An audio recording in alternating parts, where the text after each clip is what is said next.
Пишіть листи. Дружина першого заступника голови Меджлісу Нарімана Джеляла, якого окупанти за надуманими звинуваченнями у диверсії утримують в Сімферопольському СІЗО, закликала усіх небайдужих писати листи політв'язням зі словами підтримки та інформацією про те, що відбувається у світі. За словами Лівіза Джелялової, довгий час її чоловіку та іншим політв'язням адміністрація СІЗО не передавала листи, тримаючи їх у повній ізоляції. Лише нещодавно політв'язні почали отримувати звістки, але цензуру проходять не усі. Написати листи можуть усі бажаючі, навіть ті, хто живе за кордоном, скориставшись сайтом Зона Телеком, через який можна надіслати електронного листа ув'язненим.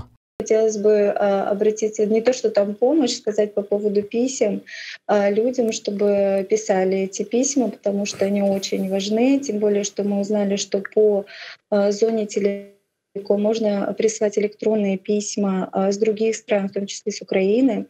Поэтому есть возможность писать письма в поддержку их, потому что, сами понимаете, для человека, взявшего такую ответственность за других, важно чувствовать, видеть, слышать, что все его слова, действия некий отклик находят. Поэтому хотелось бы призывать всех писать письма.